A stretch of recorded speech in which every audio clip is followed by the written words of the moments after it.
السلام عليكم ورحمة الله وبركاته. الحمد لله رب العالمين وصلى الله على نبينا محمد وعلى آله وصحبه أجمعين أما بعد. സ്നേഹാദരണീയരായ സഹോദരങ്ങളെ, സുഹൃത്തുക്കളെ, കാസർഗോഡുള്ള സവാദും കുടുംബവും യമനിലേക്ക് പോയി എന്നതാണല്ലോ ഇപ്പോൾ നടക്കുന്ന ഏറ്റവും പുതിയ ചർച്ച. കാസർഗോട്ട് നിന്ന് 11 പേർ IS-ൽ ചേർന്നിരിക്കുന്നു, അവരെ കാണാതായിരിക്കുന്നു എന്ന നിലക്കുള്ള വാർത്ത പലരും പ്രചരിപ്പിച്ചു. എന്നാൽ സവാദും കുടുംബവും പോയത് IS-ലേക്കോ ഏതെങ്കിലും തീവ്രവാദ സംഘടനകളിലേക്കോ അല്ല, മറിച്ച് ഇസ്ലാമിനെ സംബന്ധിച്ച് പഠിക്കുന്നതിനു വേണ്ടി, ഉപരിപഠനത്തിനു വേണ്ടിയാണ് പോയത് എന്നതാണ് ഇപ്പോൾ വന്നിരിക്കുന്ന ഏറ്റവും പുതിയ വാർത്ത. നമ്മളിവിടെ മനസ്സിലാക്കേണ്ട ചില കാര്യങ്ങൾ, ഉപരിപഠനത്തിന് വേണ്ടി, ഇസ്ലാമിനെ സംബന്ധിച്ച് കൂടുതൽ പഠിക്കുവാനും അറിയുവാനും വേണ്ടി ആരെങ്കിലും ഏതെങ്കിലും വിദേശ രാജ്യങ്ങളിലേക്ക് പോകുന്നു എന്നത് ഒരു തെറ്റായ കാര്യമോ വിമർശിക്കപ്പെടേണ്ടതോ അല്ല. എന്നാൽ ഇവിടെ നിലനിൽക്കുന്ന ഒരു തെറ്റിദ്ധാരണ പല സഹോദരങ്ങളും പറയുന്നത്, യമനിൽ പോയി പഠിച്ചെങ്കിൽ മാത്രമേ യഥാർത്ഥ നിലക്കുള്ള പഠനമാകുകയുള്ളൂ, അതല്ലെങ്കിൽ ഇസ്ലാമിനെ സംബന്ധിച്ച് ശരിയായി മനസ്സിലാക്കാനും പഠിക്കാനും യമനിൽ തന്നെ പോകണം എന്ന ഒരു ധാരണ സമൂഹത്തിലെ ചില ആളുകൾക്കെങ്കിലും ഉണ്ട് എന്നത് ഒരു യാഥാർത്ഥ്യമാണ്. അല്ലെങ്കിൽ എന്തുകൊണ്ട് സൗദിയിലേക്ക് ഉപരിപഠനാവശ്യാർത്ഥം പോകുന്നില്ല? എന്തേ സൗദിയിൽ അവസരങ്ങളില്ലാത്തത് കൊണ്ടാണോ? എനിക്ക് ഉറപ്പിച്ചു പറയാൻ കഴിയും, സൗദി അറേബ്യയെ സംബന്ധിച്ച് ഇപ്പോൾ നമുക്കറിയാം. കാരണം നമ്മളിവിടെയാണ് നിലനിൽക്കുന്നത്, ഇവിടെയാണ് ഉള്ളത്. അതുകൊണ്ട് തന്നെ ഇവിടെ പല സ്ഥാപനങ്ങളിലും പല രാജ്യക്കാരും ഇസ്ലാമിനെ സംബന്ധിച്ച് കൂടുതൽ പഠിക്കുവാൻ താമസിച്ചുകൊണ്ട് തന്നെ പഠിക്കുന്നുണ്ട്. പല ഷെയ്ഖുമാരുടെയും കീഴിൽ, അവരുടെ പള്ളികളിൽ, അവരുടെ ദർസുകളിൽ താമസ സൗകര്യം ഉൾപ്പെടെ പല സഹോദരങ്ങളും ഇസ്ലാമിനെ സംബന്ധിച്ച് കൂടുതൽ പഠിക്കുന്നുണ്ട്.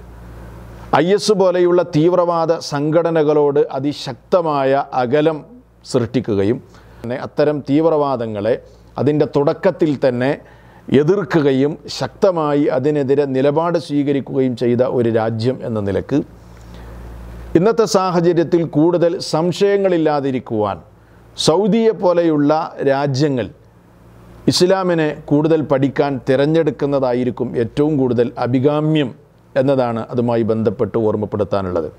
നമുക്കറിയാം, സുരക്ഷയുടെ വിഷയത്തിൽ യമനിൻ്റെ കാര്യം വളരെ ആശങ്കാജനകമാണ്.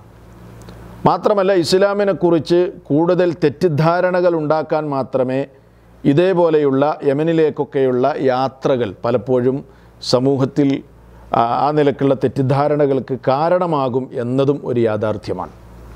ഇസ്ലാമിൻ്റെ സുന്ദര മുഖം വികൃതമാക്കുവാൻ വേണ്ടി അതിൻ്റെ ശത്രുക്കൾ അവസരങ്ങൾ കാത്തിരിക്കുന്ന ഈ സാഹചര്യത്തിൽ നമ്മൾ സൂക്ഷിക്കേണ്ടത്, നമ്മൾ കാരണം ഇസ്ലാമിനെ വികൃതമാക്കുവാനോ തെറ്റിദ്ധാരണയ്ക്ക് വിധേയമാക്കുവാനോ ഒരിക്കലും അവസരം സൃഷ്ടിക്കാതിരിക്കുക എന്നതാണ്. അതുകൊണ്ട് തന്നെ പ്രശ്നബാധിത സ്ഥലങ്ങളിലേക്കുള്ള മതപഠന യാത്ര അത് ഇസ്ലാമിനെക്കുറിച്ച് കൂടുതൽ, അതേപോലെ പോകുന്ന ആളുകളെ സംബന്ധിച്ചുമൊക്കെ കൂടുതൽ സംശയങ്ങൾ ഉണ്ടാക്കാൻ അത് ഇടയാക്കും എന്നതാണ് നമ്മൾ മനസ്സിലാക്കേണ്ടത്. മാത്രവുമല്ല, ചില ആളുകൾക്കെങ്കിലുമുള്ള ഒരു ധാരണ, യമനിൽ പോയി പഠിച്ചെങ്കിലേ പഠനം യാഥാർത്ഥ്യമാവുകയുള്ളൂ, അതല്ലെങ്കിൽ യഥാർത്ഥ നിലക്കുള്ള ഈമാൻ ശരിയാവുകയുള്ളൂ എന്ന് ധരിച്ചു വെച്ച ചില ആളുകളെങ്കിലും സമൂഹത്തിലുണ്ട്. നേരത്തെ ഞാൻ സൂചിപ്പിച്ചതുപോലെ അവരതിന് പ്രവാചകൻ്റെ ചില ഹദീസുകളും തെളിവായി ഉദ്ധരിക്കുന്നത് ഈയിടെയായി നമ്മൾ കാണുന്നു. ചില വാട്സാപ്പ് ഗ്രൂപ്പുകളിലൂടെയൊക്കെ ചില ആളുകൾ ചില പ്രവാചക വചനങ്ങളെ എടുത്തുദ്ധരിച്ചുകൊണ്ട് അത് യമനിലേക്ക് പഠിക്കാൻ പോകുവാനും യമനിൽ പോയെങ്കിലേ യഥാർത്ഥ വിശ്വാസം ആർജിച്ചെടുക്കാൻ സാധിക്കുകയുള്ളൂ എന്നതിലേക്കുമുള്ള തെളിവാണ് എന്ന നിലക്കുള്ള ചില പ്രചരണങ്ങൾ ചില വിവരമില്ലാത്ത ആളുകളിൽ നിന്ന് ഉണ്ടാകുന്നു എന്നത് യാഥാർത്ഥ്യമാണ്.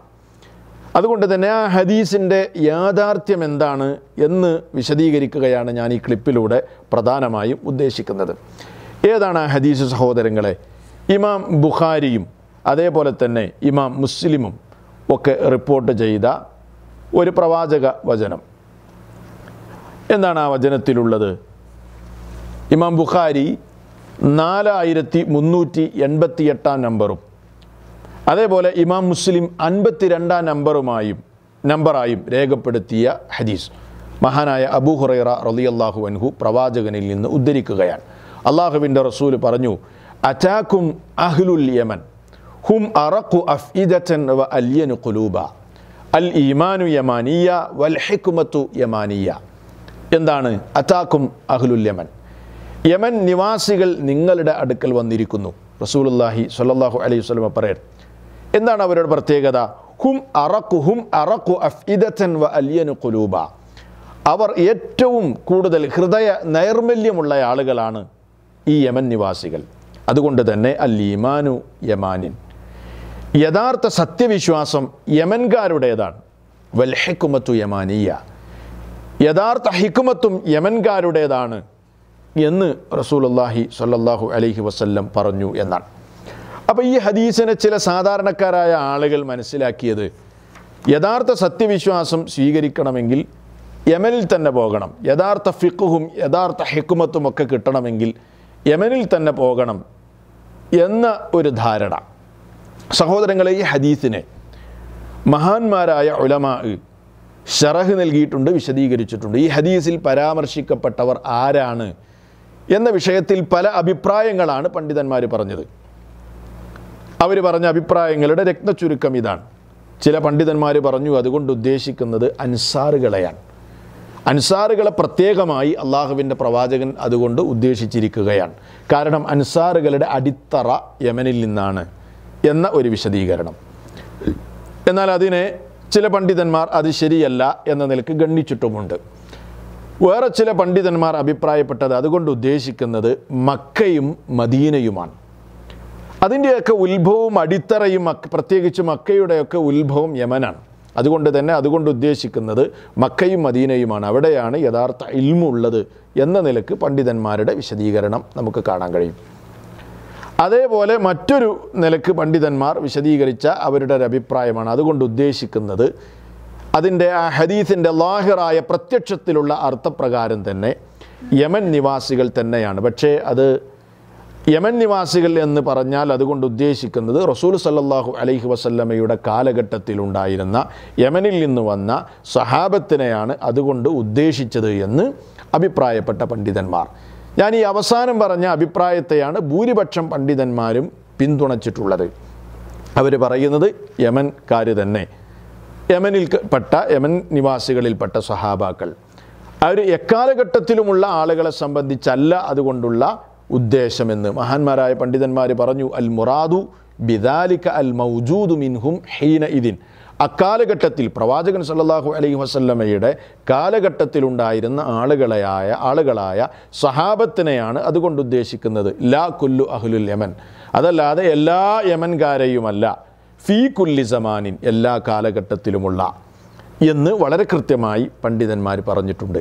അതുകൊണ്ട് ഈ ഹദീസ് ഉദ്ധരിച്ചുകൊണ്ട് അത് യമനിലേക്കുള്ള പഠനയാത്രക്കും അതല്ലെങ്കിൽ യമനിൽ പോയി പഠിക്കാനുള്ള പ്രത്യേകമായ തെളിവ്, അതല്ലെങ്കിൽ അവിടെ പോയി പഠിച്ചെങ്കിലേ യഥാർത്ഥ പഠനവും യഥാർത്ഥ ഹിക്മത്തും ഫിഖ്ഹും ഈമാനുമൊക്കെ ലഭിക്കുകയുള്ളൂ എന്നതിലേക്കുള്ള ഒരു തെളിവായി ദയവ് വിചാരിച്ച് ഈ ഹദീസിനെ ആ നിലക്ക് ഷെയർ ചെയ്യുകയോ വിശദീകരിക്കുകയോ ചെയ്യേണ്ടതില്ല. അതിന് പണ്ഡിതന്മാരുടെ പിന്തുണയില്ല എന്നാണ് ഓർമ്മപ്പെടുത്താറുള്ളത്. അതുകൊണ്ട് തന്നെ ഇവിടെ ഏത് രാജ്യത്തേക്ക് വേണമെങ്കിലും ആർക്കും പഠിക്കാൻ പോകാം. പക്ഷെ തെറ്റിദ്ധാരണകളും അതേപോലെ സംശയങ്ങളുമൊക്കെ ഉണ്ടാക്കാൻ സാധ്യതയുള്ള പ്രശ്നബാധിത സ്ഥലങ്ങൾ പഠനയാത്രകൾക്ക് വേണ്ടി ഒഴിവാക്കുകയും ആ നിലക്കുള്ളൊരു തെറ്റിദ്ധാരണ സമൂഹത്തിൽ ഉണ്ടാക്കാതിരിക്കുകയുമാണ് ഏറ്റവും കൂടുതൽ നല്ലത് എന്നാണ് അതുമായി ബന്ധപ്പെട്ട് ഓർമ്മപ്പെടുത്താനുള്ളത്. എന്നാൽ ഇസ്ലാമിനെക്കുറിച്ച് പഠിക്കരുതെന്നോ അതല്ലെങ്കിൽ കൂടുതൽ ഉപരിപഠനം ആവശ്യമില്ല എന്നല്ല, പഠിക്കണം, കൂടുതൽ ദീനിനെ സംബന്ധിച്ചറിയണം. അതിനുള്ള അവസരങ്ങൾ വളരെ നല്ല നിലക്ക് തന്നെ സമാധാന അന്തരീക്ഷത്തിൽ തന്നെ പഠിക്കാനുള്ള അവസരങ്ങൾ ലോകത്തുണ്ട്. പ്രത്യേകിച്ച് സൗദി അറേബ്യയെ പോലെയുള്ള രാജ്യങ്ങളിൽ അതിശക്തമായ നിലപാടാണ് IS-നെതിരെയുള്ള നിലപാട് എന്നതും നമ്മൾ പ്രത്യേകം ശ്രദ്ധേയമാണ്. അല്ലാഹു സുബ്ഹാനഹു വ തആല ഹക്കായ നിലക്ക് മനസ്സിലാക്കുവാൻ നമുക്കെല്ലാവർക്കും തൗഫീഖ് നൽകി അനുഗ്രഹിക്കുമാറാകട്ടെ. വസ്സലാമു അലൈക്കും വറഹ്മത്തുള്ളാഹി വബറകാതുഹു.